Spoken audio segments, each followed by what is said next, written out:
tackle class and the top 25 portal haul, but now Brent Venables and Jim Nagy are about to drop the final domino on that 2026 recruiting class.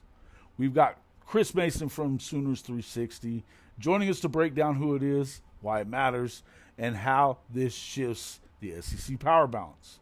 It's time for Rise and Shine College Football. Let's get after it.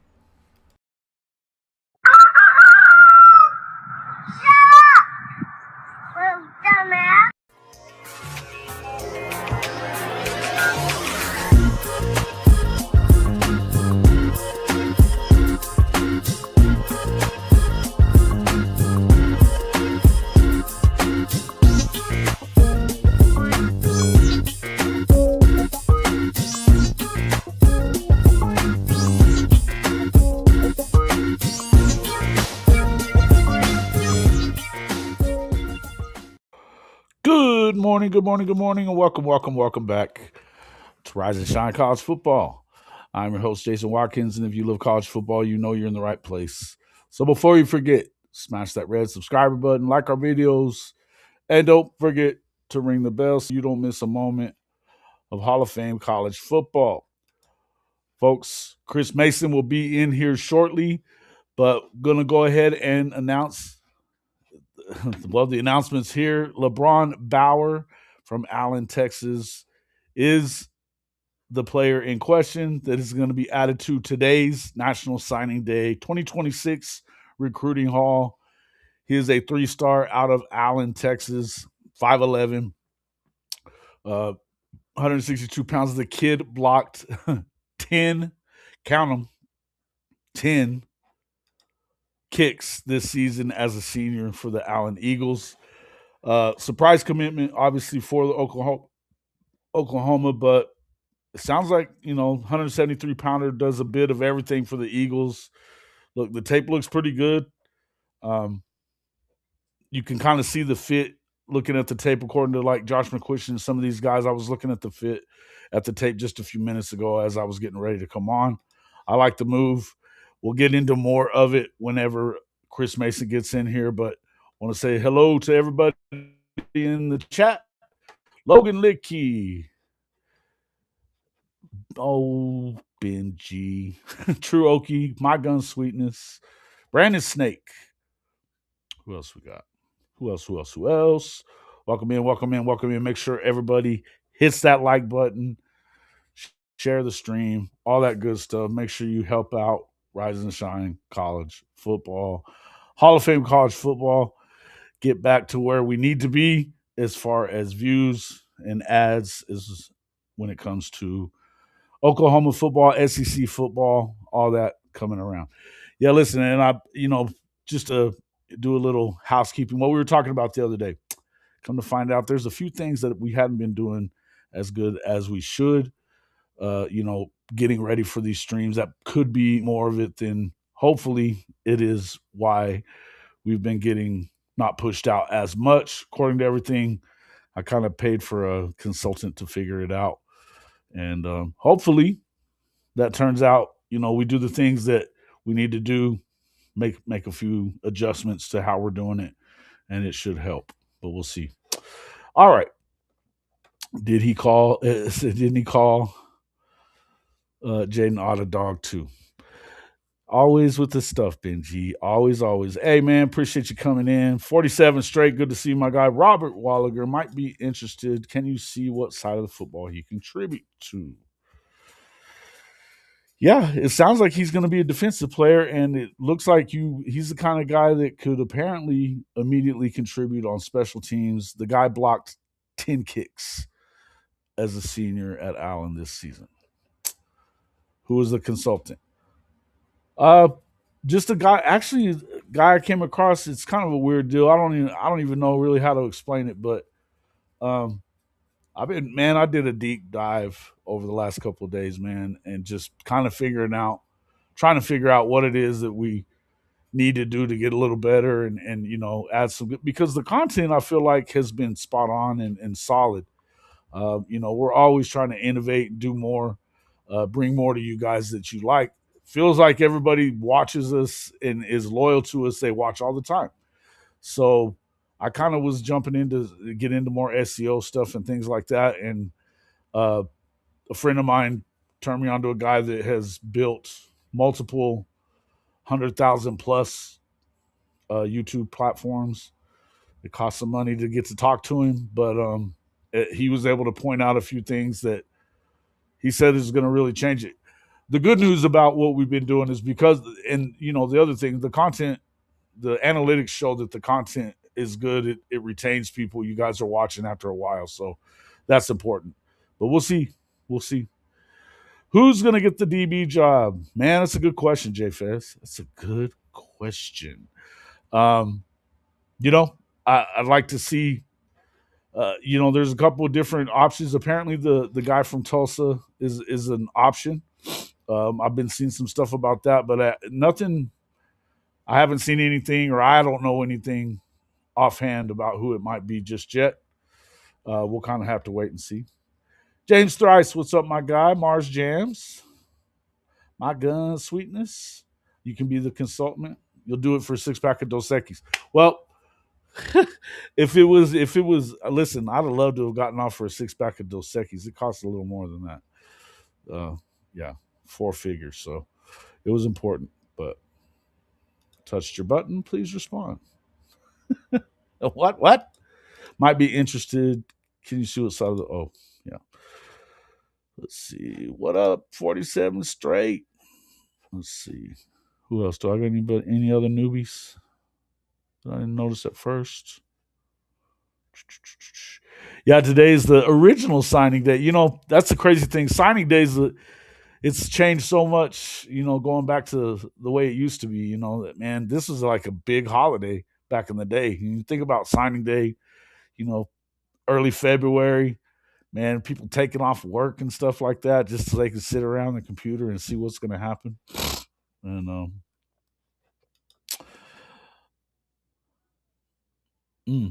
according to OU Insider, he grew up with Markel Ford, and we've been recruiting him since he was a sophomore. Nagy seemed to love working in silence. He does. He does enjoy that. That's pretty good stuff. For a 6-pack of Dos Equis, I could be the most interesting man alive. I like it.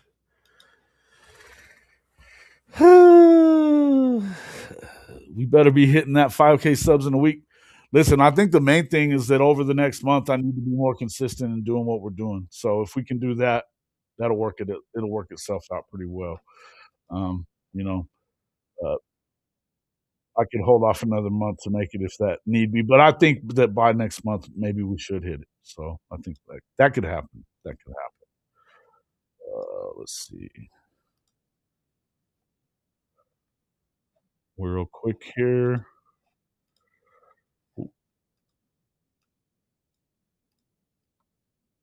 Coming into the show. 1 second. We're still working it out. All right. Coming into the show from Sooners 360. Our guy, Mr. Mason, Chris Mason. Hello. Sir. We were just talking about our guy, LeBron Bauer. Yeah. Tell us about LeBron Bauer. Well, so I'm not going to pretend like, I've been tracking this name for weeks and I've been sitting on this information or You might as anything. well have. or say something like that. I knew this was going to happen. Nope. Brand new name to me. Hadn't heard of this guy. Just been watching his huddle video this morning when the news broke. So I mean, stats wise, we'll just go. If you haven't gone over his stats, we'll just go over his stats real quick. So he had 50 tackles last season, 6 interceptions. So he's making plays at cornerback. 8 pass breakups, so he's getting his hands on the football a lot. A pair of defensive touchdowns. And then he has, I believe it is 6 blocked punts and 4 blocked field goals. So watching his That's huddle, what I was just talking about. What a freaking stat.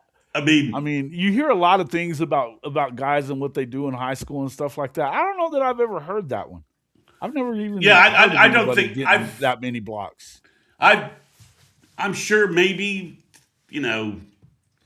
there's somebody who I can't recall who has something close to that, but I can't recall anybody blocking 6 punts in a huddle video. And I'm watching his huddle highlights, all 11 minutes of them, and they're all in there. And he just seems to have a knack for blocking punts and blocking field goals. He's coming off the edge and just seems to, you know, sneak through blockers. Just his anticipation on the snap count seems to be elite. So if OU basically got to the college football playoff based upon defense and special teams. So at a minimum, this kid from Allen, Texas, is going to be a special teams demon for OU. I was going to say right away you should have a guy that can come in and play some special teams. You know? At a minimum, and every block. I mean, the block punt turned around the. Well, it didn't turn around, but it was just a kind of icing on the cake for. Well, I mean, actually, it did. Indiana blocked that punt against Miami, right, for a touchdown, and that pretty much. Indeed. And that was pretty much that was the winning. That was kind of the winning play, sort of, if you want to think about it that way. So, and they obviously blocked another punt against Oregon. I think I have that right. Yeah. One of the many mistakes Oregon made in that game. So, at a minimum, I think you can say he's listed somewhere between 5'11" and 6 foot. Watching his huddle film, that seems about accurate. He doesn't look like he's 5'8", 5'9". And if you were paying attention to Nagy's press conference back in December, he clearly articulated, I wanted to sign another cornerback. I mean, he basically said that. So when you look at the roster, OU's lost a couple of cornerbacks. So when you think about adding this kid, and this kid could put on some weight, could he also be, he's got a decent frame. Could he also be a safety? Yeah, he could easily be 185 pounds, 190 pounds, and 6 foot 190, play safety for the Sooners. That's entirely possible if he doesn't work out at cornerback. Is he an elite burner? That doesn't show on his huddle film. He looks quick. I wouldn't say that he's got elite long speed at cornerback. But the special teams plays are what kind of jump out to you. He's a special teams demon, and with an expanded roster. I'm not sure if you guys, sort of remember that, NFL teams used to have this kind of guy, right? An elite special teams guy that they would keep on the roster for just making plays. Back in the day, you just see, you'd be like, why is that guy still in the NFL? Because he's an elite special teams guy. So he did have offers from Houston, Arkansas, Texas Tech, and Arizona State. So, that's another SEC school. It is Arkansas, but three representative programs in the Big 12 that have been playing respectable football lately. Houston, Texas Tech. Obviously, Texas Tech was in the playoffs, and Arizona State was in the playoffs the year before. And I think we all think Kenny Dillingham's a pretty good coach. He is. He does a good job at Arizona State. And obviously. Our friend Willie Fritz down in Houston, they got a 5-star quarterback, and they put together a good Big 12 year this year as well. So those are three. They finished tied for third, I guess. Yeah, they were they 9-3? Was that 10-3? Is that right? They won their bowl game. 10-3. They won their bowl game. They beat LSU. Yeah. So so three respectable programs that I think do a pretty good job judging talent. Right there. So it's not Tarleton State, UTSA, and Incarnate Word. It's three Big 12 programs that are, I think do a good job evaluating talent and do a good job evaluating talent inside Texas. I'm not sure whether that Arkansas offer is the new Arkansas guys or the old ones. But yeah, I mean, I suspected that Nagy was trying to find a piece to add in February that Brent had. And this isn't really a criticism of Brent. It's just a fact. Brent had sort of ignored the February signing day the last 3 years in a row. The last February signee was Taylor Heim, which was back in 2023. So yeah. So he kind of ignored had kind of ignored the February signing day, and I think this tells us that Nagy is and the scouting staff is always evaluating talent, always looking at senior film. That the moment the portal ends, they're back to evaluating high school kids and doing that. So this tells me that OU had a number of kids they were probably looking at to decide if they wanted to add a player or two in February, and I can see why, looking at his film, you would say, okay, well, what can this kid bring to us? He can be an elite special teams difference maker. And Yeah, I think that's fair. I I think that's mean, fair. It's pretty clear just looking at the film too. I mean, I know you were looking at it before. I was looking at it before we jumped on as well. So it's one of those deals where, I mean, he looks pretty good to me. He definitely yeah, has a quickness off that edge there. The first thing I saw was they had him coming off the edge on just a regular defensive play. yeah, He blitz gets to up, the blitz play. quarterback He, immediately. yeah, Yeah, yeah, yeah. and he smacks a running back.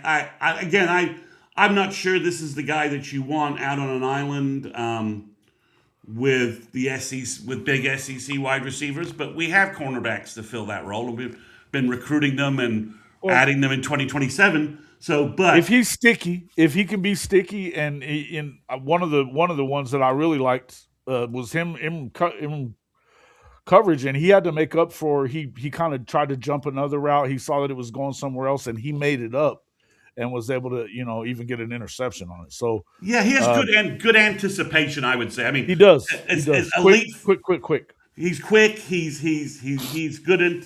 He's. I just watched him downing a punt on the 2 yard line. Right. So Right. Yeah. he could be that guy. So if everyone's like, well, this is why is this guy's ranked like number 2,000 in the country, and I'm like, well, it's February signing day. There's no 5 stars to sign today. That all happened in December. So OU, this is an example of, we said that Nagy was his Senior Bowl talent was finding gems from all over college football and bringing them to the Senior Bowl and having them basically prove that they belonged in the draft. So from that perspective, this looks like a guy that the OU coaches looked on film. They probably were evaluating a number of guys that had similar CB skills, I think, because I think there's probably 4 or 5 kids out there that the names have been sort of thrown around a little bit. But I think it's this. I think it's his special teams ability that just sort of probably put him over the top. I mean, he could be a slot corner. He again also, like I said, he's got a decent frame. He could easily be 5'11", 6 foot, 185, 190 pounds, and play safety. Yeah. Allen. Listen, some of these guys shoot up an inch or two. I was talking to Marcus Dent the other Yeah, day, and he was talking about Isaiah. He came in at 6'6" a couple years ago. He's 6'8" now that he got to Mississippi State, and that's he was obviously when they were going around looking at all the different places, they were measuring him everywhere, and it's a legit 6'8" at this point. Some of these guys haven't really hit that spurt yet, and with his frame, he looks like he's 6 foot type of guy. yeah. I mean, and you never know. Like and you never know. Like sometimes, the age of seniors these days can fluctuate greatly, right? It can be Yeah. he could be a late, he could still be 17, right? He's not Yeah. 18 yet, or so there's always some variance there. But the big thing was that Nagy wanted to add another cornerback, and he certainly has added one. This kid, he certainly added another DB. I mean, this kid's recovering onside kicks. I mean, it's his special teams highlights are kind of ridiculous. Yeah, yeah. It's His, like I said, I've heard of a lot of guys that score a shit ton of touchdowns, yeah, have a yeah, lot of yeah, picks, things like that, whatever. yeah. You never ever hear about somebody who's blocked even like I've never heard of anybody blocking like 5 kicks in the season. 10? I remember watching And he's Cortland. playing at the highest level in Texas, by the way, at Allen. Yeah, he is. I'm not sure where Allen is. They used to be a powerhouse. I'm not sure how they've been doing lately. But I remember They're Cortland still a Guillory. powerhouse program. They hadn't won anything lately, but Yeah, but yeah, exactly. That's what I mean. I don't know that he has a lot of talent on that roster to help. You know what I'm saying? Yeah, because they're not. I don't think they're not. You're not signing guys out of Allen like you used to. At least sure. that's off the that's my comment. That's my Yeah, impression I right think now. it kind of Chad Morris might be a reason for that when he was there. To be quite honest with you, he was the head coach there, and that ran off Michael Hawkins. Uh, helped run off Michael Hawkins. And there So was some other stuff going on there, but yeah, I I'm mean, aware. Yeah, I'm aware. I'm yeah, just saying. Yeah, you just it's interesting, but I remember Cortland Guillory's film from last year, and it was a great film, and he blocked like a punt or a field goal, like in that, and it was like a great highlight, and I'm like, oh man, that shows And Cortland Guillory was playing like option QB for his high school, and dude, he his was. highlight reel was great, and you're like, Cortland and was then unreal, man. yeah, but in there was like one punt block and like one field block. Okay, Monty, thank you for correcting me there. I remember a couple of years ago when they lost Hawkins, they weren't doing so well. So I hadn't kept a track on them. They were always a powerhouse previously. So Made thanks it to the for semifinals. That's good news. Hey, thanks, good Monty, for news. that one. Thanks for Yeah, correcting me there. I just hadn't checked on them in the last year or two because that's you deep. had. That's deep in the 6A playoffs, Yeah, man. it is. So he's obviously making plays, and as you said, he's playing top Dallas competition at the highest level. That big Dallas metro area where there's just lots of really good schools with guys at OU signing. Again, and like you said, he's just making special teams plays all over the place, and his DB his DB highlights. He's showing a lot of anticipation. He's showing a willing physicality. He's not cringing when he's tackling the ball and things like that. He's willing to be physical, throw his head in there. So yeah, again, if all he is a backup DB, but he's out there making special teams plays left and right for the Sooners, I'll take that. I mean, you, you know, I don't know what else to say, but other than yeah, I we'll take mean, that I mean, if anytime. he blocks a punt and a field goal during the season, and Worth your weight in gold, right there, buddy. once in one score games that we deal with in the SEC quite a bit and Yep. don't seem to be going away with the kind of schedule OU's going to have to play every year. Any little bit helps. And like I said, the other thing is his coverage on special teams looks excellent. So he seems like a useful ad. You know, would you prefer to add, a 6'5", 320-pound defensive tackle with mobility? Sure, those guys are all signed in December. you know, They you are. know, you They are. know. I wasn't, and I'll say this: I wasn't expecting. You didn't. I don't even know that there's any guys that are of the top 100, top 150 ilk left for the 26 class that haven't signed somewhere. There's only So two guys. There's only two guys, and neither of them were tracking to Oklahoma at any point during this right, process. I know you never got right. involved in either one of them and didn't reach out to them, so it's not like they were. It's not like I mean, one of them went to Oregon, and the other one's going to sign, I think, probably with Nebraska today. The kid blocked 6 punts and 4 field goals. Money, 10 total. You know, Yeah. game changing kick blocks in a season. 10 of them, which is just and he's got and the fact that the fact that he has so many interceptions and he has so many pass deflections tells you that instinctually he's just around the football. He's got a nose for the football. Yeah. Knows for the football. So that and that we've had great athletes at cornerback who never could find the ball, right? Just constantly like, why aren't we getting any interceptions? Well, See, I like what Robert's saying here too. And anticipation skills like that could equal understanding schemes and systems right away. Sometimes a player like this will surprise you. yeah, Yeah, man. you never You know. cannot teach a nose for the football. You cannot.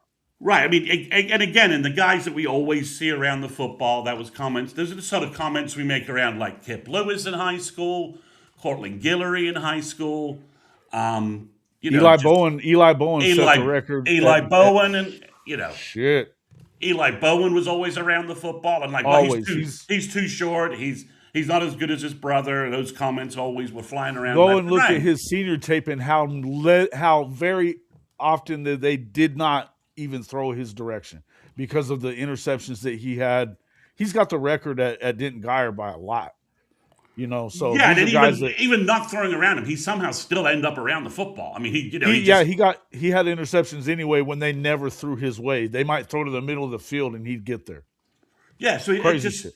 just again, so he's got good anticipation skills. Again, I mean, he's an elite special teams performer. I mean, Mhm. you can't argue with that kind of production. And again, a block punt here, and also that means that he's also just an absolute monster in coverage as well, right? Like, you can put him on your outside gunner, right, when you're punting the ball, and he's getting Yeah. downfield, and he's just gonna. I mean, he's probably just gonna run some guys. They're gonna hate playing him on special teams, right? Like, man, that guy, Bauer, the OU's gunner on the right side, Bauer is just an absolute pain in the ass to deal with, right? Just Yeah. drawing penalties, being in the right place, being in the right lane, all of these, anticipation and instincts to tackle returners, which is also something that you could just see in his film. He's just he's just always around the ball. Very instinctive. Yeah. And I mean, I just went back to that page where the film was playing and I see him. He's kind of lined up as a safety, but he sees a pitch out and he's in the backfield before the guy can get out of the backfield. You know what I mean? I mean, And I'm just watching his lined up next. from safety depth. It's just crazy stuff. I'm just watching. I mean, the guys. I just watched another punt block. They have perfect. Yeah. They're lined up perfectly, and he Yeah. still dodges a blocker and just gets to the punter. I mean, Yeah. and I don't know that that's something. He's just, and again, off the edge, he's willing to put his he's willing to be physical, make tackles. It's again, he's not 6'3" and he doesn't run a 4.4. But we have You guys know that what do I that. like? You know We what I have like guys, about but we him have guys that that do that though.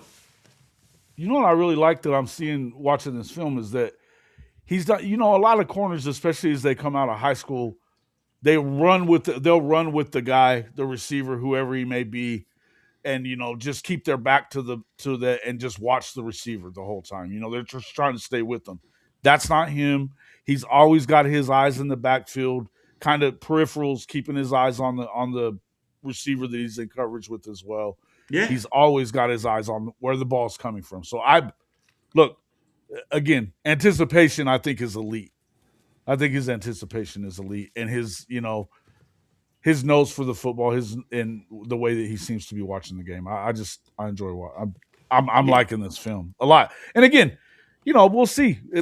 When you can anticipate this way and you can expect him to, at the very least, if he comes in and does anything on special teams as a freshman, then you've more than got what you expect out of him, right? If he doesn't turn into a all SEC corner or whatever, so be it. If you can get something out of him, at the on the special team side of things. Yeah, I mean, again, like I said, if he's your special teams demon, and he can give you 10 snaps at cornerback or slot corner, or he puts on a little weight, and you decide you want to play him at safety to take advantage of some of that anticipatory stuff, right? To like, okay, the quarterback's going over here, things along those lines. Yeah. So I think I understand. I mean, again, when you watch his huddle film and you see the block punts and the block field goals, you can understand why Nagy would be like, "I got a 105 roster. Yeah, What, extended roster that why not? Why wouldn't why you? why would I not take a special?" And you watch his coverage skills down on punts and kickoffs, and he's also like he's also got a weird way of getting onside kicks. Yeah. OU needs an onside kick, and this kid, you get a good kick, and this kid finds a way to get the ball. I don't know that this is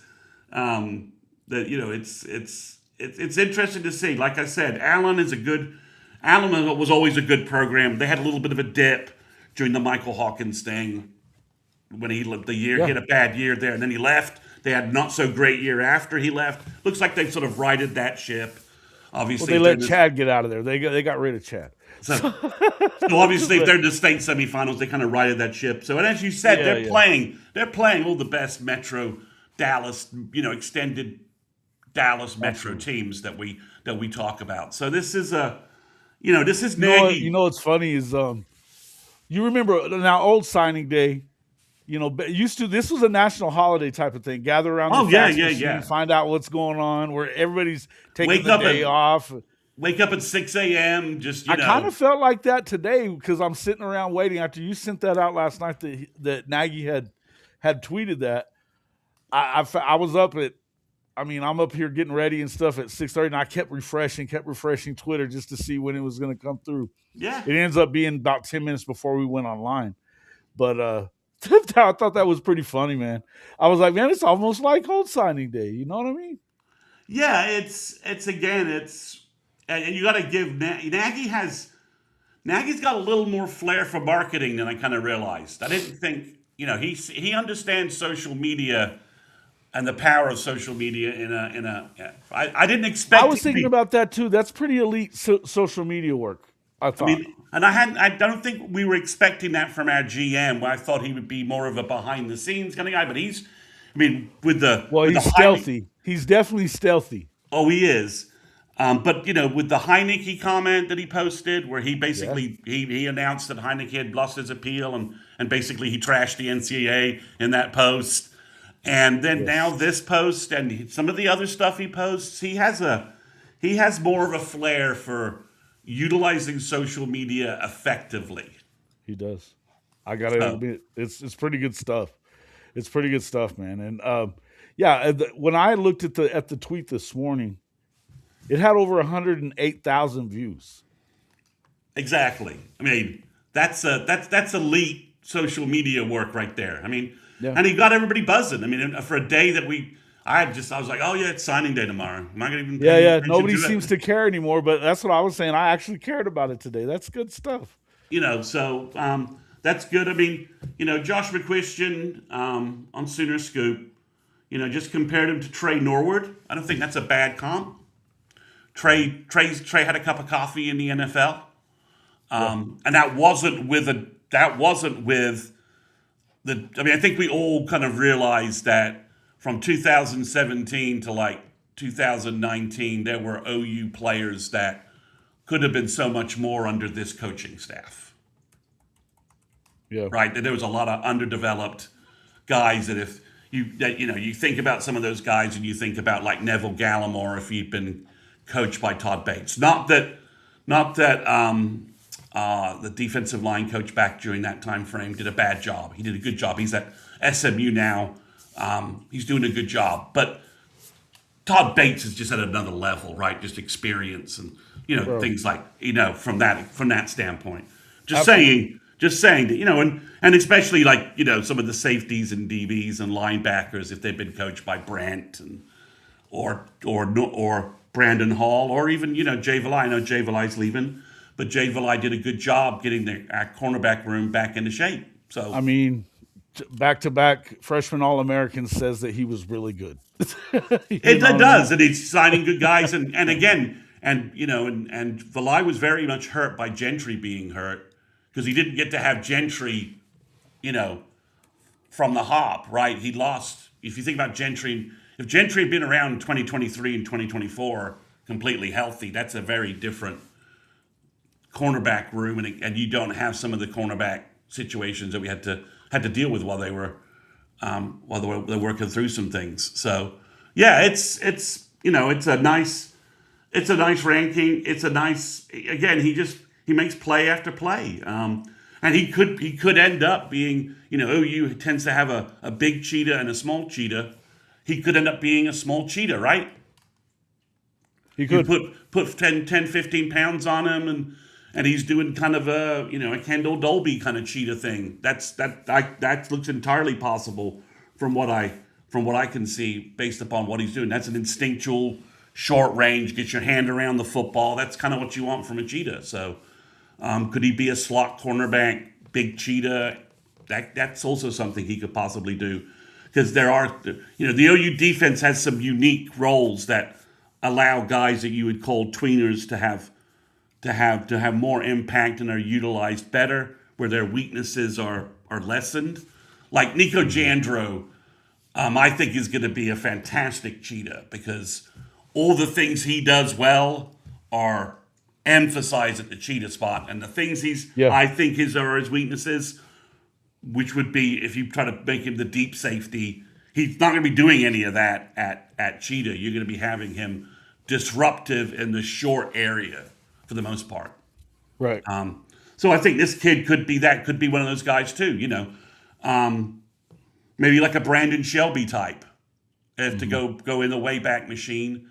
But from that perspective, so Jason, I got like about 10 minutes. Do you want me to answer? Yeah, some other I want you to recruiting? answer a couple of questions, and yeah, some more recruiting. But this question here, I like: are there any other true freshmen other than Hatton that we're expecting major play this season? I keep hearing stuff about Jake Krell um, getting in and being, at least a third down guy or whatever, third down rush guy, something like that. What anything else that I mean? Yeah. Who are some of the guys you're expecting? So I think obviously Jonathan Hatton at running back. Sure. Zephan Walker, don't sit on him. The feedback that is out there seems to indicate that he's doing as well as Hatton in winter workouts, and Hatton's a beast, He is. and then that workout kind of world.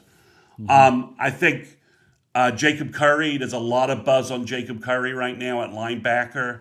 If he can put on 10, 15 pounds in this offseason before August rolls around, I think he could be in the 2-3 deep at linebacker. His physicality and his trait skills are kind of elite. So that could help you there. If Bo Jandro's healthy, he's going to hit the field. As long as he can stay healthy, and that's been my only comment about him. As long as he can hit the field, he'll help you at linebacker. And Nico and Bo are going to be like special teams demons as well. So they'll be all over the field there. Tyler Ruxer, we're starting to hear some Tyler Ruxer stuff, that he's having he looks really good. Again, the the tight end room is tougher than it was when we signed him in December. I was like, oh, he's definitely going to help us. Now we've got Hayden Hansen and Rocky Beers, who's also testing really well, and Jack Van Dorsela, who's also testing well. That room's a little more complicated. But I think those are your starting points. Jake is obviously, Nagy expects him to play, so I think he'll play. And I think, the two wide receivers to watch, I think you need to watch the wide receivers and see what they do. That physically, Jasir Rogers and Jaden Petit are different, He's a big boy, man. He looks like he's different than what we yeah. have. So I think those are some possibilities. You'd like to redshirt the two offensive linemen. Probably can redshirt at least one of them. But it wouldn't shock me if Deacon Schmidt didn't end up with a. And it's also interesting. Jason, correct me if I'm wrong. The 9-game redshirt rules in effect. Well, I don't know if it's in effect. The last I had heard, it was approved by the AFCA. So it's it really still close. Has to, really it's close. Almost yes, because it just has to be ratified by the NCAA. If that goes through, I think you could see a lot of freshmen playing. That's wild, bro. It's and I think I think that's. I hadn't really thought too much into that, other than the fact that for all this stuff about that the NCAA seems to want to screw up people's eligibility and all that over a play here, a play there, 15 minutes, but it looks like they're going to approve you can play 9 football games and still not lose your red shirt. It's bizarre. So Jeremy's asking a question that's kind of bubbling up. Steve Wiltfong has predicted Case Alexander to go to Penn State. His brother obviously transferred there. And the Iowa State coaches that the family knows all have migrated to be the Nittany Cyclones. I think there's a chance OU could lose Case Alexander to Penn State. But when you have Tevin Epps and probably Cooper Witten, that's less of a loss than I would think. It's you can find another linebacker, a third linebacker, if you want to add a third linebacker to the class. And if I was Case Alexander, it's nice that the coaches are there, but this isn't the tight end situation. You're a linebacker. Where do you want to play? I would be focused heavily on the fact that Brent Venables and the linebacker coaches and what the linebackers have been doing at Oklahoma the last 2 years, just the last 2 years in terms of Stutz and Kip and Heineke and everything else. I don't know how you can turn down go to OU, but if that's what he wants to do, that's what he wants to do. OU will find another linebacker the third linebacker in the class if they need to. He's a good player. Would love to have him in the class, but you can find linebackers. You can Sure. find linebackers. I think there's a number of guys they could easily pivot to if they needed to. I agree.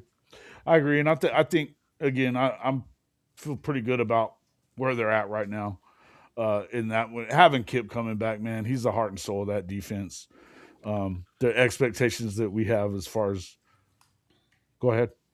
Yeah, I think TP. That's a good point. I think we'll see We've been more of talking about that a lot, haven't we? Yeah, that Nagy, wants he talked about that in that podcast that he wants that after your freshman year he's going to sit down with kids and we're gonna evaluate what you're doing and how are you doing. So and I think that's going to be key in terms of you know. But J-Dub 3, imagine both of those guys under Chavis and Bates. If Bates could have Yeah, and fixed, just based on depth, it wasn't really comparable.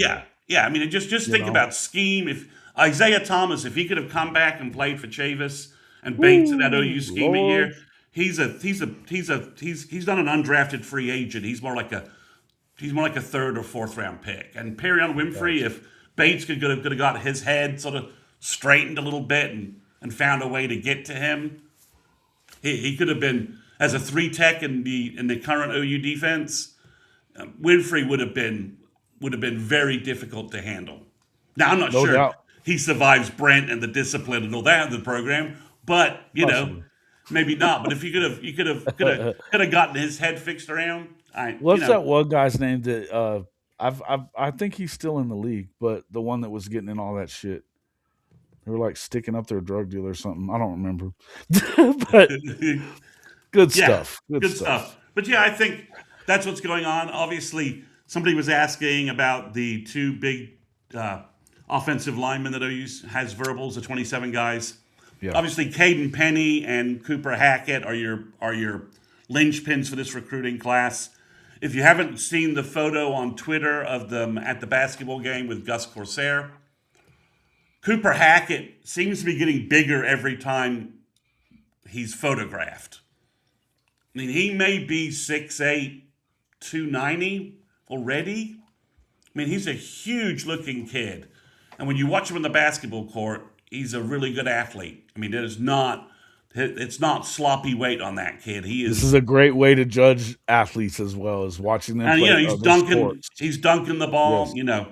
That's and I'll end with a comment that you just offered Graydon Howell from Broken Bow, right? And one way to just view him is he's the quarterback for the team making all plays. He's the point guard on their high school team and looks really good. He's a really good high school point guard. I don't evaluate basketball to know, what level of hoops he could play in college. But No, but he's a really good good high enough. school basketball player. He's a Great good player. enough Yeah. he's a good enough baseball player that Skip Johnson is interested in. Maybe Skip Johnson would probably, let him play baseball. And he's a 400-meter champion in his classification in the state of Oklahoma in track. So Yeah. these are the kind of guys who play 4 sports. They're the quarterback of their high school team because they're the best athlete. You get them in college, you get them you move them to like slot receiver, and they get to focus on football. They just blow up. They're just like, why is this guy so great, and why was he so undervalued? Well, he plays in Southeast Oklahoma, which isn't exactly a hotbed of football recruiting. In state, it's OKC and Tulsa, right? I mean those bigger metro areas.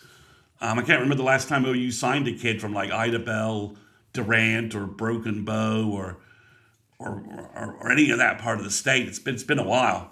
So but that's another example of a kid that you watch the film and he's making plays all over the place, and he's a 4-sport kid. So that when you get him focused on football, the ceiling just goes higher. I mean, we see these stories all the time in recruiting and in the NFL draft, right? These are the kids that we don't know what their ceiling is. Some of the kids that sometimes you worry about, some of the 4 and 5 star kids who have a trainer and are focusing exclusively on football and have had all the nutrition and training, and you wonder a little bit if they're kind of maxed out, right? Like, okay, what is there any more runway for them to develop? That's a pretty good point. It's pretty. I haven't really thought about that. I always liked it, but you know what? There's a reason why these coaches seem to always like multi-sport athletes coming out of high school. They covet them. They want them to come and play. It makes a lot of sense, and I agree with you. I think there's a point to which you want certain guys to be developed a little more than others. I think quarterbacks being the ones that I'm thinking about for the more. Yeah, but on Bo Bentley, one of the things I like about when I heard of Bo Bentley was his lacrosse. He plays lacrosse, which is a quick reaction, quick anticipation game. Sure. So I think for like a quarterback, you okay if he's you talking about Owen Heineke. Owen Heineke comes from lacrosse and is able to walk on and be what he was this past year. Well, he was really a linebacker playing lacrosse, according to him. So I get it. His penalty minutes. He said he racked up lacrosse penalty minutes, like starter minutes in like 3 games where he played 15 minutes. He's like, I led the team in penalties. So his lacrosse coaches were like, that's pretty cool. Wow. So, but I'm just saying that you like Sam Bradford played basketball and golf, right? The classic example, right? That he was as good as those sports as he was at football. I kind of like hearing that that your QB has some skills in other sports, right? That okay, maybe you're stretching yourself by doing something different rather than being just sort of the robo QB and QB camps all the time and all that. So we'll see. True. We'll see how we see. We'll see if it helps Bentley at all. It might not. We'll see. Okay. Yeah, no doubt. Any one thing? Talk to us about this ad on the offensive line in the portal. I wanted to get your opinion about that one. There, obviously, Western Kentucky guy came out of IMG. Yeah. I guess they knew him, Stoney and yeah. What I like is the main thing is he's got 2 years to play. Mm-hmm. So this isn't just a one and done depth piece that can't really help the program, right? 6'4", 318. Seems like he's got the size. He has a redshirt year, which means if this 9-game thing goes through, you can have him as a depth piece, and if you need him, great. But if he misses a couple of games, you can redshirt him and then still have 2 more years from him. No doubt. Which is a tactical, strategic advantage as well. And, you picked him up. He's a depth piece. I mean, we have our starting offensive lineman. We added a Marion Harris. I get that. So this is a guy that, he played 23 games. He had 6 starts. He can provide you some depth experience. He's some insurance inside. He probably can play right tackle if you needed to him in a pinch. So he just gives you depth. And again, this 9-game thing, if it goes through, with him having a redshirt year, means you can get him experience. Call it a redshirt year, hopefully, because we won't have a revolving mash unit on the O-line this fall. I mean, we'll see where we are at. It'd be nice to have some continuity and and starters. But I think he's a good piece. I mean, you added him at the end. I think this gives you 14 to 15 scholarship offensive linemen, which, considering the guys that left the program, that's not a bad number to be at. A lot of other programs are in worse shape and have really, and again, we picked up a Marion Harris, who's basically a starter equivalent, and we had 5 guys returning who had a lot of experience last year. So facts. Yeah. That should be moving forward and getting better. So we should be building our offensive line has a good chance to have 4 starters that were high school signees for OU. So that's for the portal, for the portal stuff. That's a transition that OU is potentially going to make this year. It's good to know. Anything else you want to add before you get out of here? I know you got to get Yep. One name for you guys. Watch out for Zane Rowe and OU. I think it's coming. Zane Denton Rowe. Geyer, defensive tackle. He's 6'5", 275 already. So he's Okay. going to be a 3 technique in Norman. He has outgrown the twitchy rush end that he was 2 years ago. He's just huge. Love it. Can't keep the weight Love off. it. Hey, listen, So he's a big boy. I like yep. it. I Twitchy. like it. Twitchy at 6'5", Twitchy. 275. I love twitchy guys. Those twitchy dudes are just But studs. he's going to be 6'5", 290, 295 in college and be twitchy, and that's a set of those are the physical traits Nagy's looking for that can make players elite. So I'm going to bounce, Absolutely. Jason. Thanks again for having me on. Really appreciate it. No, I love having you on, man. Appreciate everything, all the info. It's important for us. So we appreciate you coming in and talking to us a little bit. And I'll see you tomorrow night for Sooner Intel. Absolutely. All right, I thanks, got to man. talk to you guys soon, too. A couple of things we need to go over. So I'll holler at you later. Okay, great. Thanks. Uh-huh. Bye. Chris Mason, Sooners 360. Make sure you guys get over there. Subscribe to Sooners 360 if you're not already subscribed. This was obviously, we're running on their channels today, him and K. Chris's Horns Down podcast channel as well. Become a subscriber over there. Go and sign up for his Patreon page. I think it's $1.99 a month. You get stuff earlier and some behind the scenes stuff that you wouldn't get otherwise. Appreciate having Chris come in and talk to us about some of that stuff as well. Yeah, I think this is good. 3 defensive linemen that will be drafted in the first 2 rounds of next season. Stone Jackson and Wine. I would not be surprising to me at all. Yeah, if they, yeah, I could see first rounders. You know what? I mean, it wouldn't even surprise me. But obviously, you're going to see how they kind of pan out this year and how it goes. But I think it's going to be a good season for this D line again. I'm excited to see. You guys know me. I'm a big Nigel Smith guy.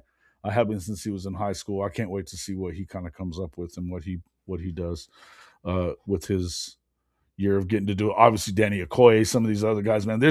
I think that you lost some experience and stuff, obviously, with R. Mason being the closer that he was. But if you remember, I mean, you go back and think about it. Taylor Wine pretty much made it that you didn't have to miss R. Mason so much, because he just got shit done during that time. So, what up there, Johnny boy? Good to see you. Satterfield, what up, man? Good to see you. Dave's here, just popped in. TP, Jeremy Turpin. Let's see who else. Anybody else jump in that I hadn't acknowledged yet already? Bishop and TP came in and tried to get booted, talking about those damn records. Robert Walliger, good to see you, man. J Dub, 3 Amigo. What up, man? Everybody calls me J Dub too. I like seeing that one. Sooner in Texas. What up, my guy? Of course, my guy Monty Cisco. Good to see you as always. Neilio. What do I know about college football? Just a little bit. Not a ton. What's up with all you guys? How's everybody doing? Let's see. Hey, definitely wanted to bring this one up. Did you see what Colin Cowherd and with Tebow is such a fun watch, isn't it? It never ceases to amaze me how quickly Lincoln Riley can put his foot in his mouth and just come up with a new excuse for whatever the crap it may be. But so I enjoyed that bullshit the other day. He's got a lot of SEC country angry, and I definitely find it funny that he's talking about now not just one part of the country can pay players. Do you realize where you are, Lincoln? Reggie Bush? Anybody? Any of that shit ring a bell? Clown? So funny. So freaking funny. And for all the talk that he was doing about being able to do that, and of course they did well in the I think they've done a pretty decent job in the transfer portal too, but they have the number 1 class. according to the big boy recruiting services and stuff like that. But I don't know, man. That something that we were talking about the other day on the Monday show about the Big Ten. Actually, we've talked a lot about how they've protected their big brands from each other for the most part. I mean, I can go back and show you where it's not the same. I mean, you've got Michigan. Michigan had basically two preseason ranked teams that they played during the season. You could add USC to that being ranked by the time they played them. But they've got six preseason ranked teams according to like that composite list. You know, even Ohio State. I think they had four last year. Ohio State did, but they bump up to six this year. You went from 2 to 4 from Indiana. They're actually making the other than Penn State, I think pretty much any of the teams that they look at as one of their major pillars of that conference, they're going to have to play more, and I think that is showing that strength of schedule metric is going to matter. It is going to matter. Let's see. But if I guess what I was about to say about Lincoln, if you don't figure out a way to get to 10 wins without Notre Dame on your schedule, what's your excuse going to be then? I mean, just saying.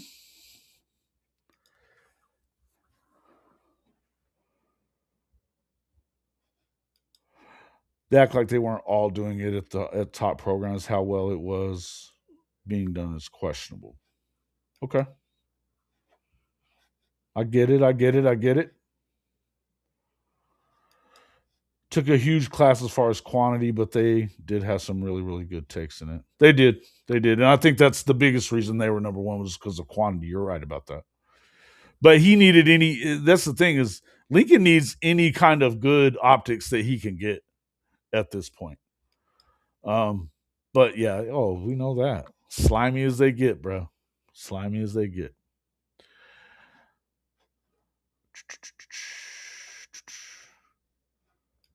Ain't no family of mine. Gotta love this brisket. Hey.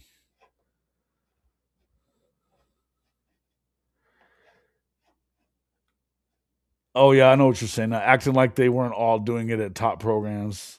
How well it was being done is questionable. Absolutely, absolutely. Everywhere has been doing it. I mean, look, guys. I became a sports writer in 1999, 2000. I've covered, and within what 3 years, I was covering college sports pretty much full time. I can just tell you, no matter how small the Power Four schools, Power Five schools, whatever, no matter how small they were, they all pay. They all have. They always have. I mean, it's been going on for years. It's just a fact. It's just a fact. So the fact that you would sit there and say some shit like that, it just tells you how out of touch and full of shit he is to say stuff like that. It's just wild. A lot of them are, man. Did you see the stuff that Keyshawn was saying about him? Whoo! Keyshawn mashing on him. Loved it. Do I think he's on the hot seat?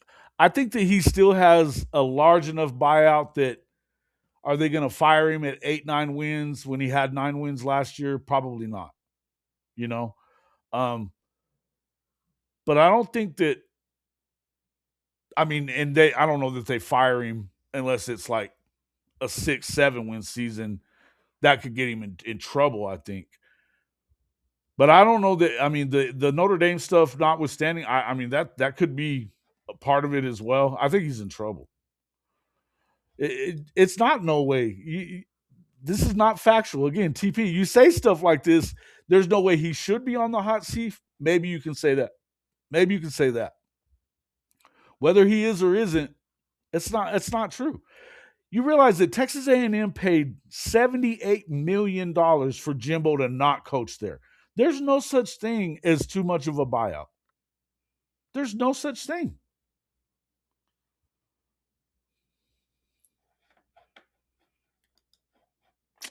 Kansas got huge money bonuses for their players when they beat Texas back in the Big 12 days. Yes.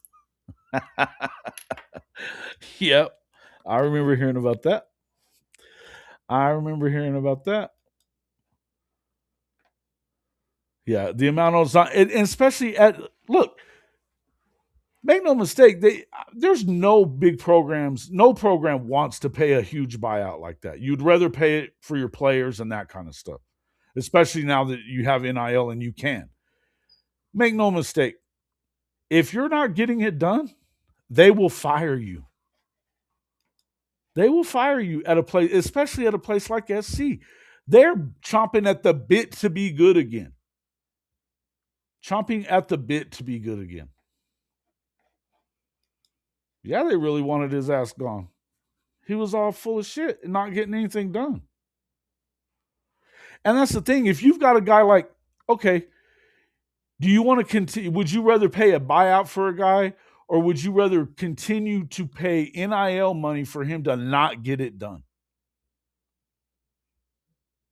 And they just built the guy a new facility, the amazing facility that they got out there. I mean, they've got a lot of money invested in Lincoln for sure.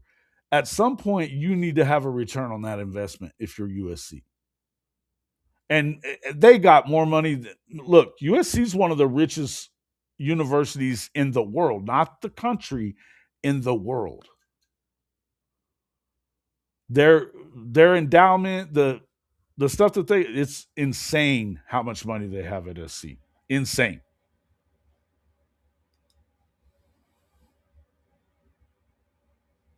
Yep, that's right. Almost every coach is hired just to be fired in 3 and 8 years. Yeah, in 3 to 8 years. Yeah,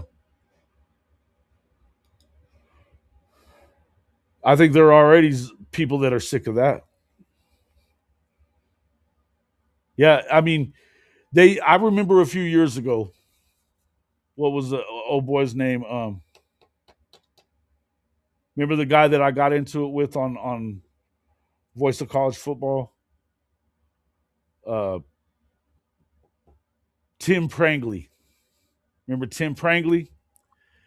He was always talking about how they never played these cream puffs G6 schools and shit like that, and certainly never played FCS schools. That was a big thing, that they never played FCS schools out of conference. That wasn't how they are. That's not what they do at USC. They played at FCS school last year. I believe they are again this coming season. Let me check real quick. I've got it right here. They've got a TBA for week 0. They may have to be playing somebody in week 0, but they've got the Raging Cajuns. I mean, that's not FCS, so no, unless they add that. But it looks like they're trying to add a week 0 game, a tune-up game. It wouldn't surprise. I mean, here's the thing. One thing I will say, and I just having that thing up right there. I mean, let's look at that. We can look at their schedule here. Let me pull it up. Um, 1 second.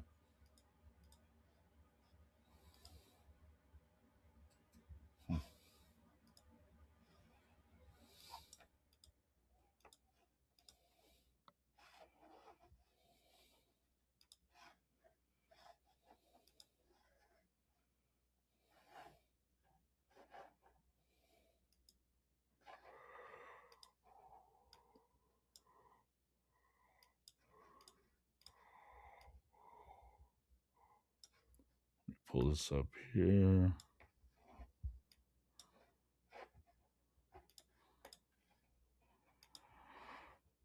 All right. So as you can see, like, let me pull it up, make it bigger so I could kind of look. SC's over third from the, or second from the right. So they got Fresno State, then they play Louisiana, Rutgers. But I mean, their schedule, they got three theoretically tough games. I mean, Oregon, of course, it's at home. Washington's at home as well, but then they go on the road to Penn State. They haven't been good on the road under Lincoln at all.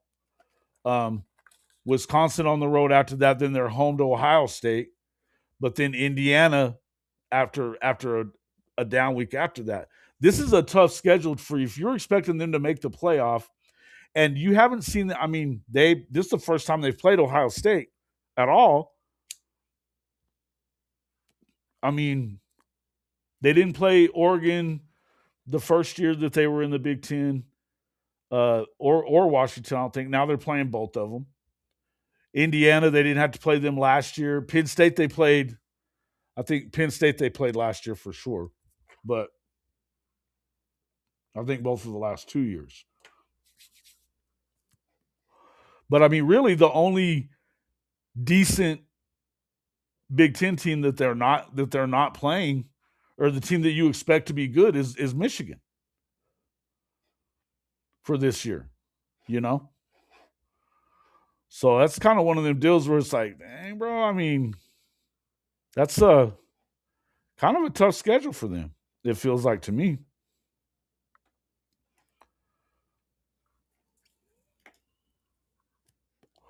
Yeah. Trojan Fight was in here the other day, Neilio, talking about how they had to, before their before their Oregon game, how they have to make the trip to Rutgers. I told him he sounded just like freaking Lincoln, whining about that shit.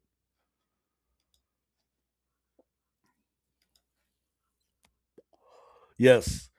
I would be willing to bet, Brandon, willing to bet you that Lincoln had no idea that they were going to go to the Big Ten. None.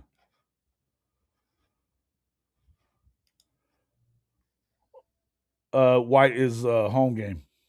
White is home game on there.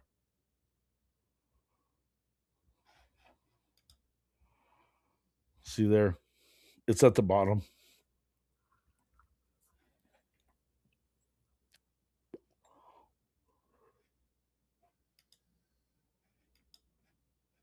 Yep. Yeah, and then I think he's actually one behind Clay Hilton after 4 seasons. Yes, sir.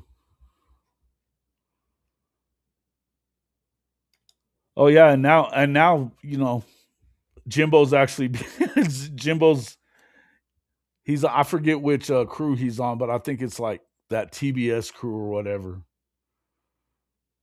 to do college football. So he's been talking. He's been back on TV again. But yeah, I mean, why would you go back to coaching? Why would you go back to coaching?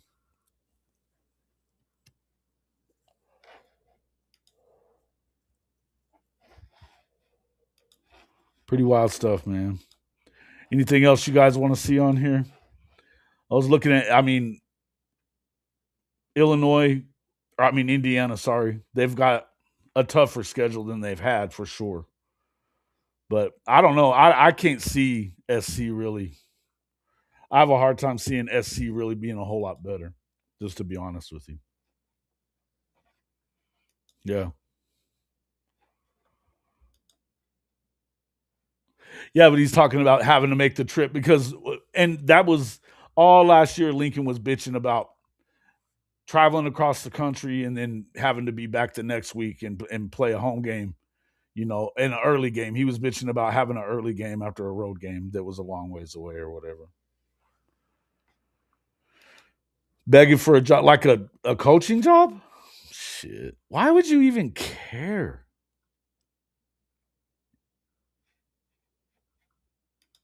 No, I would agree with that. At Penn State and Wisconsin, not necessarily. He hasn't been good on the road at all. He hasn't been good on the road at all. Hmm. No way. I agree, Neilio. To me, if you get 78 million, man, just go fishing, bro. Play golf. That's all I'd be doing. Fishing and golf. And doing what he's doing, being a talking head. Okay, cool.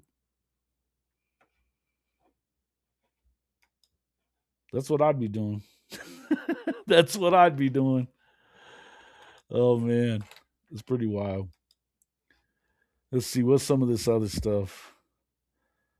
Um, Joey Aguilar was granted that temporary restraining order to be coming back for another year.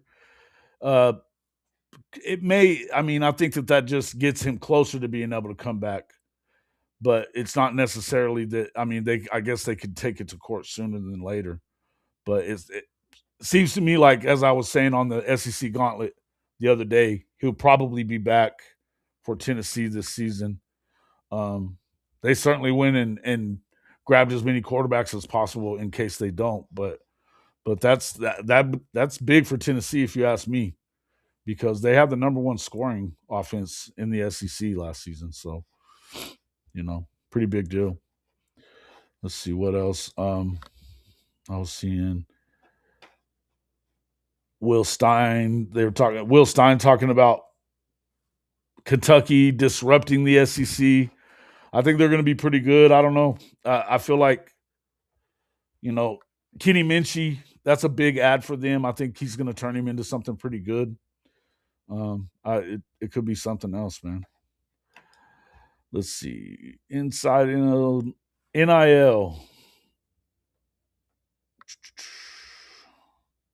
USC was the highest spending program on the 2026 class. 35 commits, though, including 2 5-stars. Trojans class came in at 10 to 12 million, is what one of SEC staffer told On3. That's pretty wild, bro.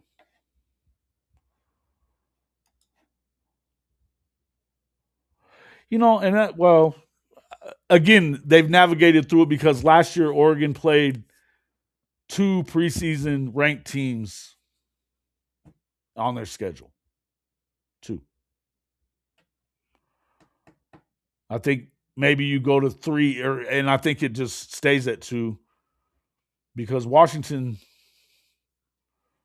I mean, they didn't really play anybody. They played that Indiana game and Penn State. Penn State was the 2 that they had last year. So FSU might be open shortly for Jimbo. I've heard people talking about bringing him back too. One thing I would say about FSU is Mike Norvell is going to be calling plays, obviously, with Gus Malzahn's retirement the other day. The best season that they've had when they went undefeated, he was calling the plays. He was certainly one of the top OCs in the country before he got the job. It wouldn't surprise me if they were a little better this year than they were. And actually, they had as good a recruit. People are acting like they didn't recruit well at all. They were 14th in recruiting this year, even though he's supposedly on the hot seat. I don't know that you. I don't know. Note to anyone considering a trip to Dublin for a football game: don't. Season killer. Yeah, I agree. We talked about that even before there. My thoughts on how Indiana head coach develops a natty winner. My thoughts? I think he's a good developer. I think the biggest thing that you want, if that anybody can take from Indiana, guys that played a lot of football is obviously a huge part of it. But to me, it was just the fact that, and we kind of talked about this on Really Flawed's 100th episode show the other day. I think the biggest thing that I saw out of Indiana was just the fact that they didn't do nothing special. They just did things well. They didn't have a bunch of wrinkles and crazy plays. They ran the football and they were efficient with the way they passed. And I thought that, I think Mendoza's very good. I think the best thing that he does, he throws that outside shoulder very well. It worked for them. But what they did was ran the football very, very well. And they had a commitment to running the football that made it easier on their quarterback. Plain and simple. And they played good defense. Don't get me wrong. They played really good defense. They had an unbelievable secondary that was led by, what's his name? Was it Pope, I think? Or that dude was a baller. But they're just fundamentally sound. I think they were healthy. Part of that was the schedule. Part of that was the fact that, just the way they do things. I think, not practicing too much, too long. I think they spend a lot more time in film. I think that it was just. I think the one thing that what Signetti does, he has a master class on how to prepare. I just think that that's what they're really good at. Was good on the road at OU, might have won, but doesn't have. He doesn't. He does not. But I will say this: if USC is going to have a good season this season, and I mean, again, that schedule makes it tough to expect them to win 10 and go to the playoff. Here's why I think that it might though. First of all, you go get a guy like Gary Patterson to run your defense. And Gary's been around long enough that I think that he could communicate with Lincoln on how it would help as far as, he can help him with the how to play complementary football. And I think that Lincoln has a great deal of respect for him. So I think that maybe that works out. I was saying this to USCJ. The other part is that look, he's got a real deal quarterback. Jaden Mayava is a player. He had great numbers last year. I think if Lincoln commits to running the football, I think it helps them a lot. Do I think that they're going to beat Ohio State? No. Do I think they're going to beat Indiana? Probably not. They do get them both at home. You know, I think the main thing is you got to find a way to beat Penn State on the road. You got to win your road games. And I think, if you can if you can limit it to, you don't have Notre Dame. So I think Jaden Mayava, if they're doing the right things, they have a chance. They do have a chance.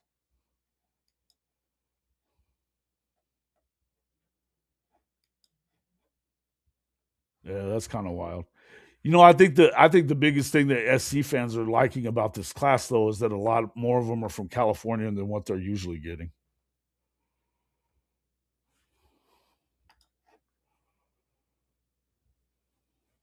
Yeah. Yeah. On the recruit, yeah, yeah. No doubt.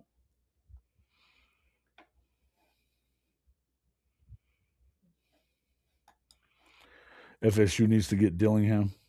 And yes, Fisher left. Can't imagine that FSU would actually go back to Jimbo because I got to tell you, he left him in shambles when he went to A&M. He left him in a bad place.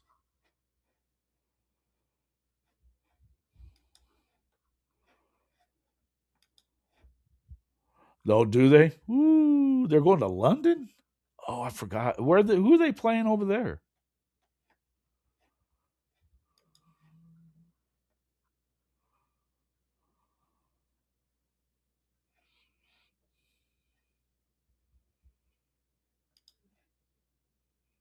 Mm-hmm, mm-hmm, mm-hmm.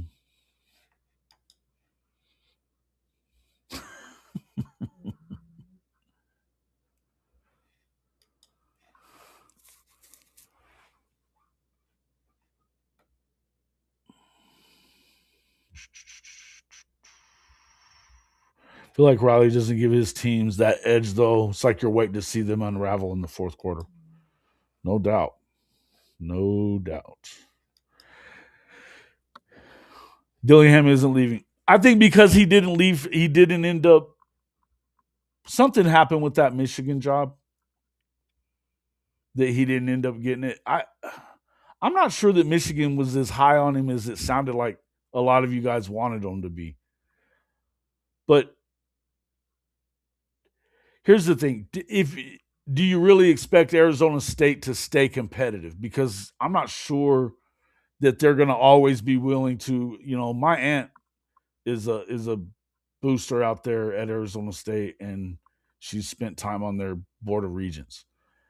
I'm not positive that they're all down with this continued investment in NIL. Right? I just don't know that they will be. They haven't ever really. I mean, they haven't been huge on paying players, even whenever it was illegal. Right? I have a hard time I just don't buy into it that much.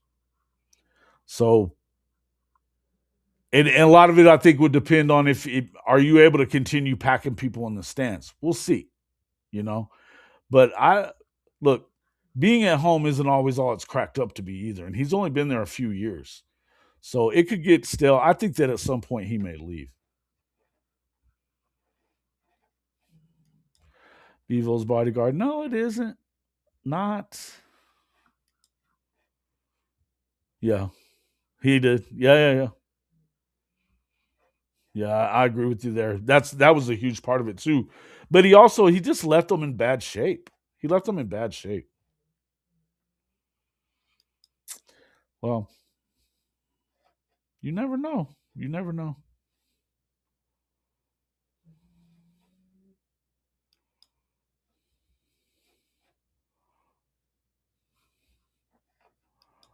Dillingham will be better in the South. Yeah, maybe that could be part of it too. But the resources, I would agree with what you're saying, Dave, about the resources part. I agree with that part.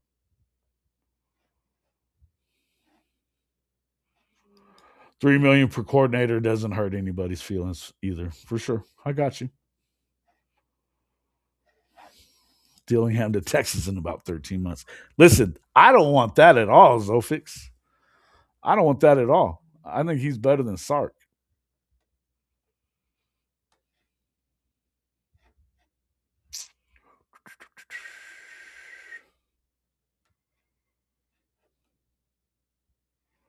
They're doing good. They're doing good. Norman's over there snoring, man. I'm surprised y'all don't hear him.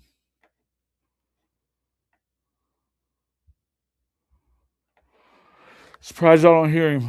I'm going to take a quick bathroom break and then we're going to go for about 15 more minutes. I'll be right back. Hey, everybody, before we get back to the show, I just want to take a second to shout out our partners at MyBookie. Hey, if you're watching games in college football, NFL, the NBA, NHL, or combat sports, you may as well get some action on it. MyBookie lets you bet on anything, anywhere, and anytime using point spreads, totals, money lines, and even futures. Hey, you can even bet live while the game is going on. If you're new, they'll even match your initial deposit up to $1,000, so your money goes further right out of the gate. At MyBookie, you can use the online sportsbook or play casino games, many of which feature live dealers. All of it's in one place, and it works just as smoothly on your cell phone as it does on your laptop. MyBookie allows you to deposit with cryptocurrency, features top-notch customer service, plus a rewards program that actually pays you for being a regular player. So if you're going to put action on the games anyway, do it the smart way and deposit with MyBookie and Hall of Fame Media. Just click the link in the description, hofmedia.us/mybookie, and you can take advantage of your first deposit match right now. You can support the show and get more bang for your buck all in one click. Quick reminder though, whether you're gambling at the casino or online, make sure it's only for entertainment purposes. Never bet more than you can afford to lose, and don't go chasing losses like a knucklehead. If you or someone you know needs help, text or call 1-800-GAMBLER. That's 1-800-GAMBLER. All help is free and confidential.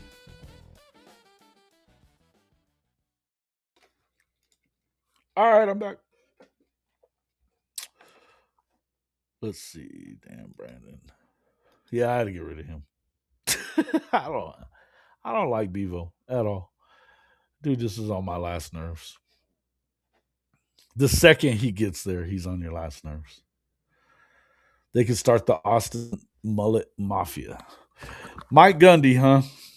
Yeah. Something tells me that's not going to happen. But would be funny. Would be funny. You know, Oklahoma wouldn't lose to Texas ever again. Giving Sark his coaching flowers. He can coach. Can he? I don't know. I I think he has his limitations as a coach. I think that's clear.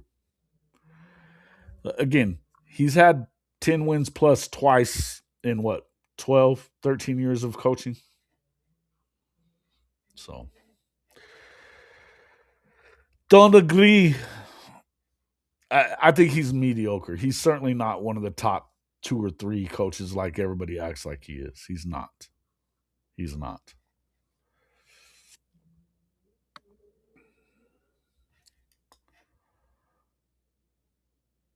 Huh.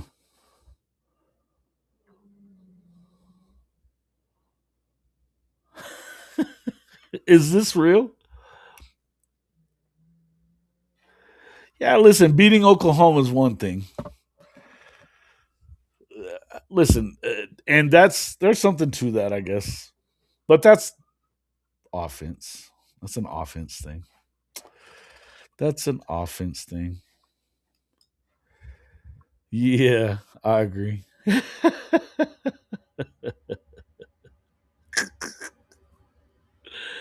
uh, I love historical facts. Lincoln Riley's brisket greater than Sark. Wow, that's a fired shot right there, buddy.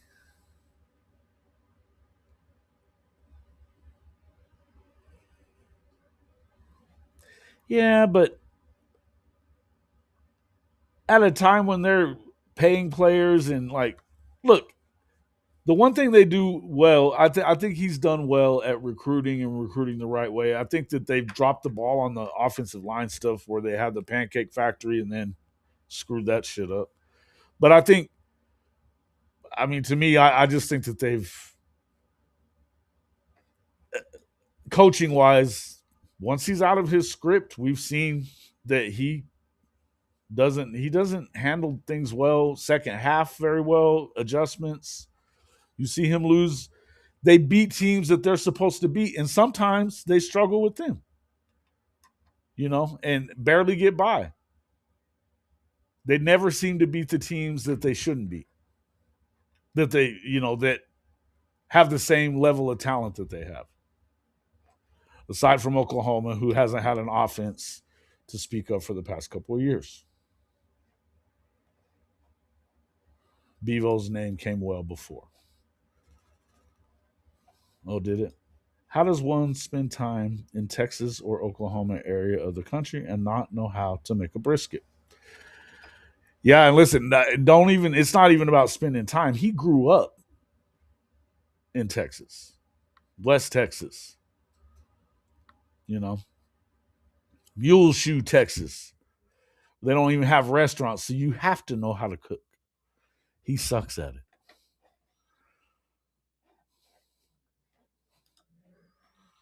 There you go. You'll be in Austin this weekend smoking briskets, pork loins, ribs, and chickens. Woo!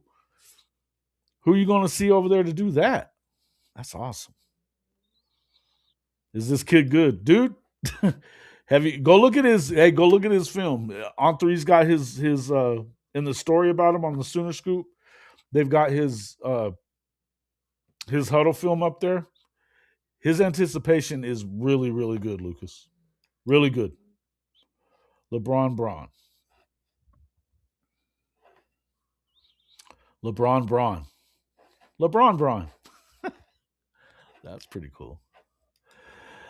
I'm hitting Joe's KC barbecue tonight with the wifey and friends. Yeah, I like KC barbecue too. I'm still a Texas barbecue guy, really, but I like KC barbecue. The more I've had it, it's not bad. I need to get back up to KC at some point. Hot links, yeah.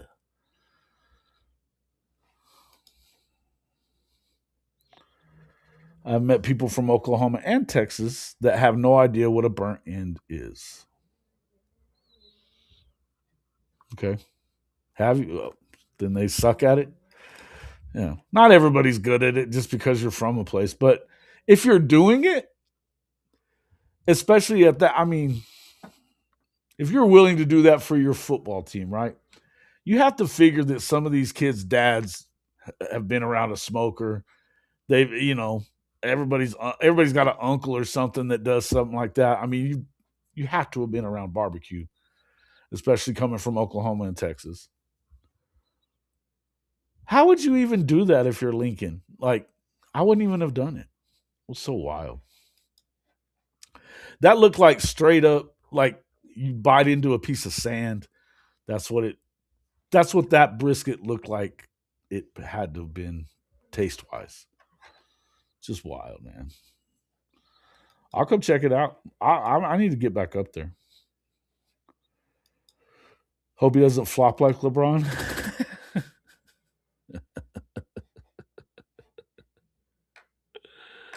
You definitely should know what it should be, right?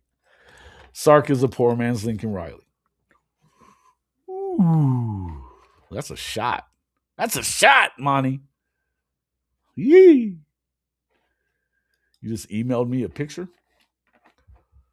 Okay. Let's go take a look.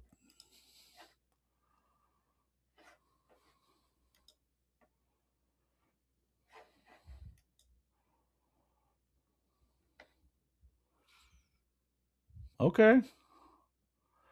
This came from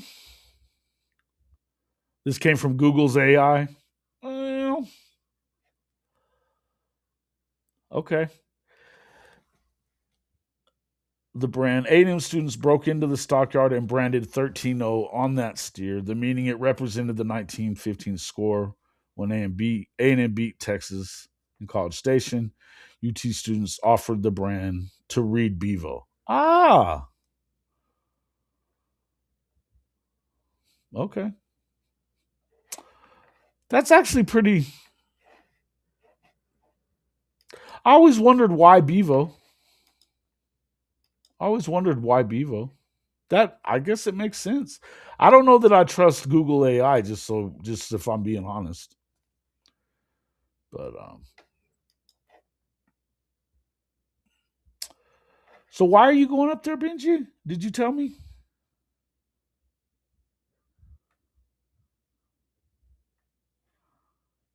Oh.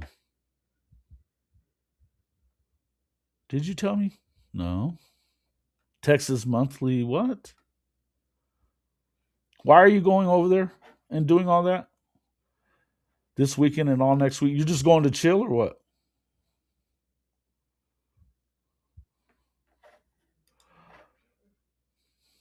So that's real? Nice. Nice.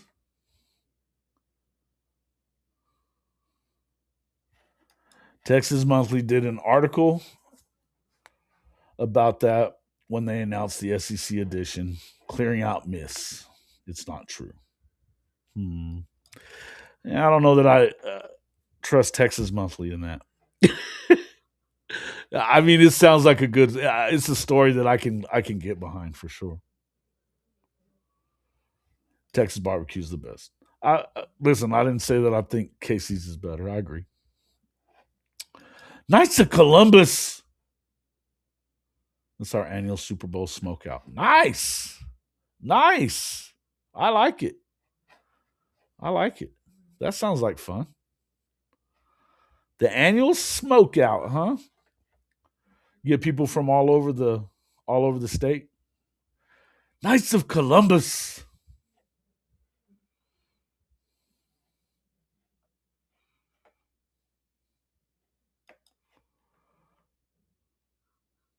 Wow. Got some average to above average barbecue, but nothing like in Kansas City, Missouri, says S4L. I don't know, man. There's some pretty damn good stuff. Midland had, Midland, Texas, and I lived there for a while. Some of the best barbecue. They had great places. Austin has some awesome barbecue places, by the way. Awesome. Um, yeah,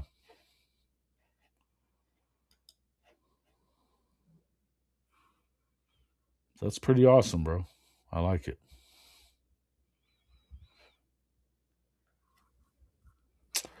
Thumbs up from me, buddy. Sounds like a great time. It does.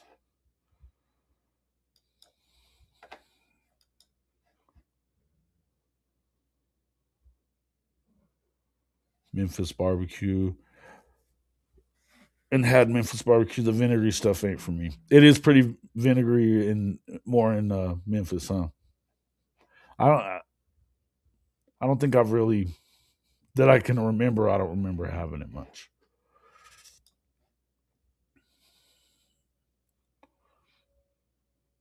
Yeah. Yeah. Okay. I got you. I like it. I like it. Oh, it's just the local chapter. Okay. Okay.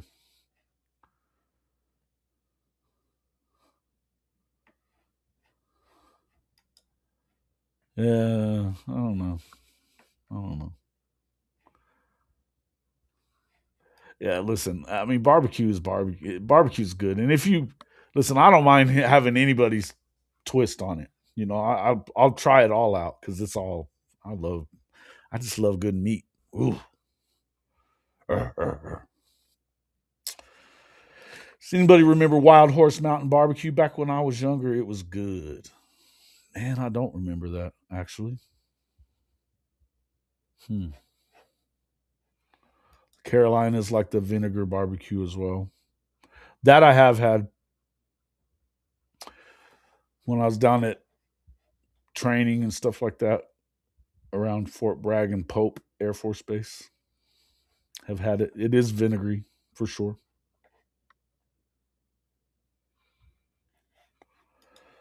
Zarda Barbecue and Gates are my spots in KC Mo. I like LC's also. Nice.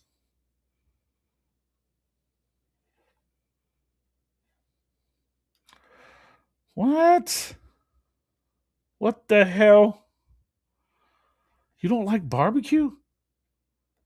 What's the matter with you?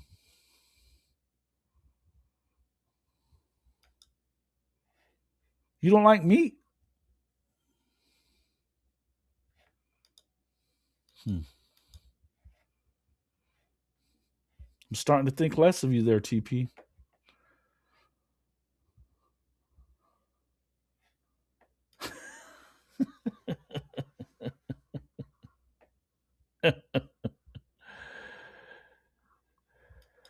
You see, barbecue sandwiches. I mean, I've had it with the slaw. I prefer it without slaw. I don't mind it as a side or whatever. I don't know. I just don't think it's like it has to be right. I just don't think it has to be. The hell's the matter with you, TP? The hell's the matter with you? Why do you not like meat? Is this something your wife got on? I mean, is it you or did your wife make you become a vegetarian or something? What are we talking about?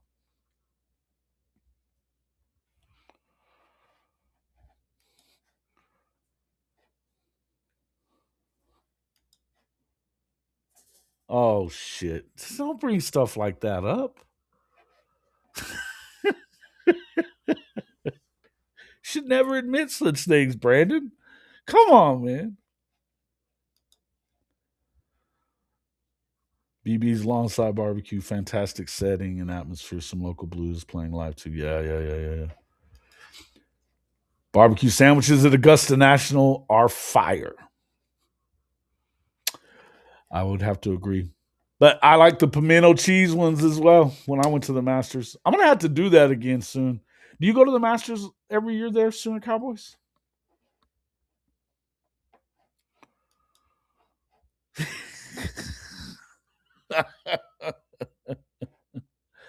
I don't understand this.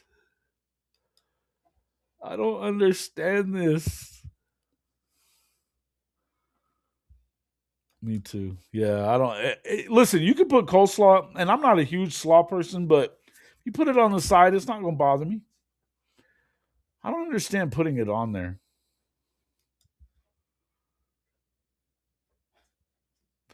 You know what? I think I knew this, Monty, but now that I know it, yeah, he said crock pot, dude. Get on him. Not every year would you go out. It's awesome, bro. I went twice. I've been. I was there for the year of the when he hit the chip shot that went up the hill and then down and the Nike logo sat there. It was a really good one. I was covering it that year. Hey, Monty, you're gonna have to do some smoking meats here pretty soon, man. I'm gonna have to come see you. We got to do that and drink some beers and stuff or something. It's just wild. Haven't had a burger since '82. I just can't relate, bro. I just can't relate. That's wild.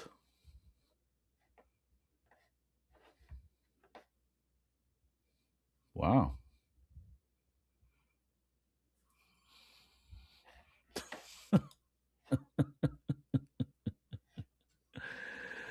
Oh man. No crawfish either. Now see, I like crawfish a lot. That and some people won't touch it. Mud bugs. Hey, Dent, being from Mississippi, Dent doesn't touch the old mud bugs. Won't do it, man. Won't do it. What up, Goaded?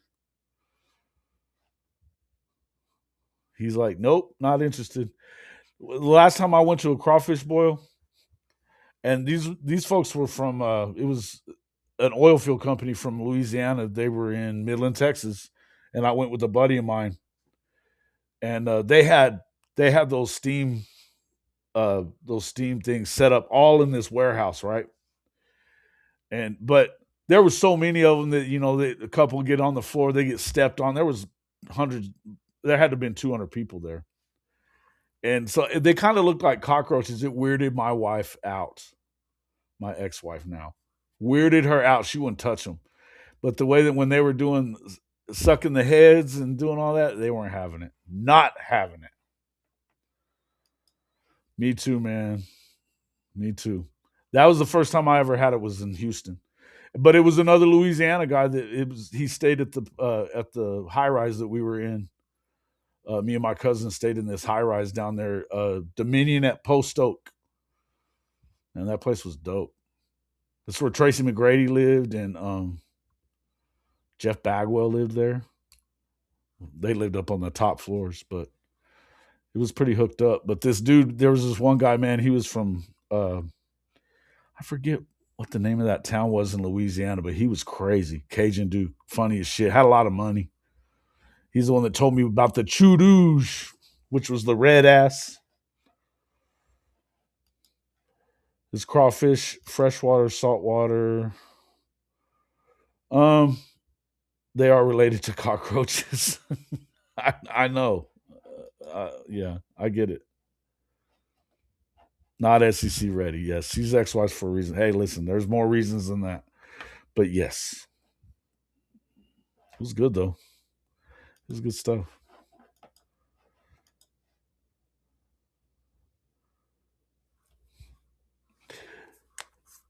I like fruit, but you want to talk about sugar. There's a ton of it. That carnivore diet is like the way to go, huh, Goldie? Did you lose a lot of weight doing that? Dude, I love them too, man. But yeah, the first time he had it down by the pool area down there, that our guy, and shit, man. The only thing that sucks is it just takes a lot. If you're not used to it, some people, man, they're ripping and they can just mash out. It takes me a while. Go to please eat your fruits and veggies.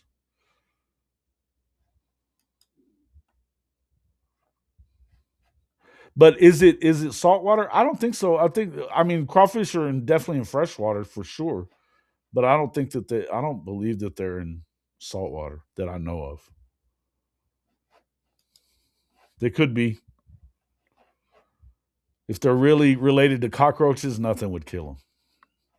I love smoking some meats too. Yep. Is Peyton if Peyton's Houston is sticking with LSU? I haven't heard about that. I don't know why you would break away. It doesn't sound like Oklahoma's really back on him anyway. They're going after the kid in Alabama, but I don't know. Like a good seafood boil. I like seafood boils. Yeah, I'm more shrimp than probably crawfish, but I like crawfish too. Anyway, why are we talking about all this food now? I'm getting hungry. What up, Mars?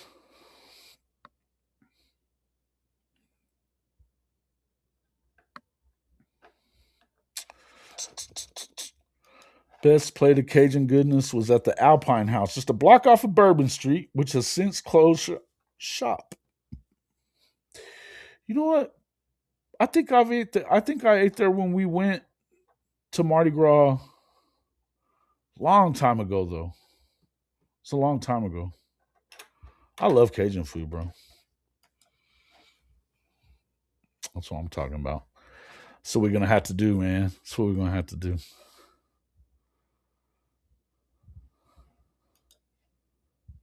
Perfect Blood says ever since. Did you lose a lot of weight? Did you answer me on that when you did that?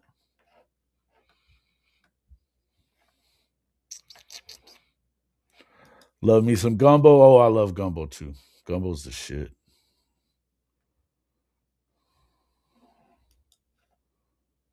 Fresh water can grow in slightly brackish water. Those ones come salted. Nice. The Vietnamese crawfish, I have not. I like it.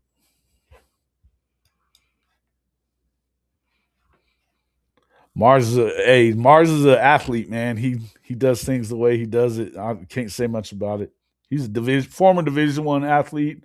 Mars jams.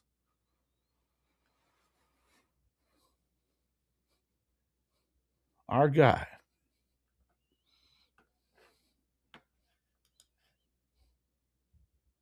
Want me to get you a Hogamaniac platter from Joe C's? Ooh, yeah, love it.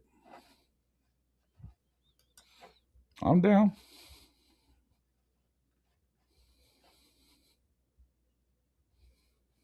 I'm in, man. Let's do it. We need to get that done. We need to get that done.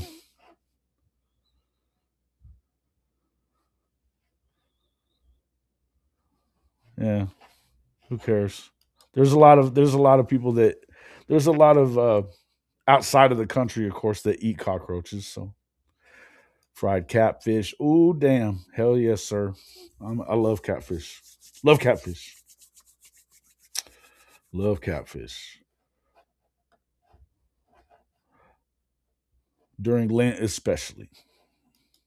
Set up a Hall of Fame pregame tailgate this season. $20 a head. BYOB. I'm down. Let's do it. Let's do it. We'll see which games I'm going to for sure. Um, in Norman this year, but we'll definitely do it. We'll definitely do that. The Z Man from Joe's.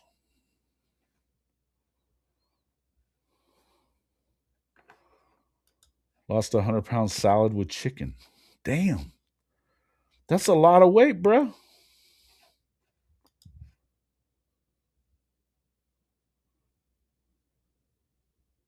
Wow. That's good stuff. I've heard a bunch of people talking about that carnivore diet that it is what's up.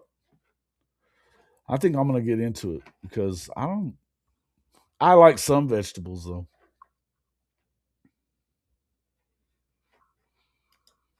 Mm-hmm.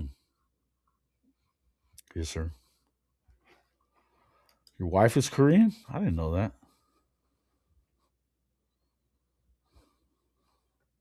Cool. All right, guys. We've been going for almost 2 hours now. I'm gonna go ahead and got some stuff I gotta get done. I definitely have to get some laundry done today. I will. Man, there's gonna be some times that we're gonna be man, this thing I'm expecting it to get growing. Again, like I said, I made the investment just to try to figure out this algorithm stuff and how to get this right and where I may be going wrong. I think hopefully it's worth the investment, but I believe it is. Most of the stuff we were doing pretty well. So if we can just turn that algorithm just a little bit, I think we should take off. But definitely looking forward to the season. Looking forward. Make sure you guys check us out on Thursday. We will have another episode of um, the SEC Gauntlet. We're gonna be doing actually this week. We're gonna preview and take a look in depth at Oklahoma and Ole Miss, the rosters and what they look like going into the season, just like we did with the Tennessee one. I don't know how many of you guys saw that one. Make sure you go over there and check that one out. But we did a preview on Tennessee with our last one on Thursday, so that was one of them. So make sure you get in there and check that one out. We also have our quarterback top 10. If you haven't seen that one already, jump over there and check it out as well. So yeah, we'll be doing that on Thursday, and then Sunday We didn't get to do it Sunday. I mean, they've been still having issues there in Mississippi with doing the live stream stuff. So we'll be doing it this Sunday for sure, and we're looking to definitely do a coach's hot seat. We'll be posting something on Twitter about that as well. So good. Expecting having fun with that. Also, Thursday night, it'll be I guess 8 Central. I believe it's 8 Central that we do it. We'll be doing Sooner Intel again as well with K. Chris and Chris Mason. But again, you can expect it'll be at 7 Central that we release the SEC Gauntlet as well. But then we'll be live after that. All right, guys. Appreciate everybody coming in. Make sure you hit that like button if you hadn't already done it. Share the stream. We'll see you on the next one.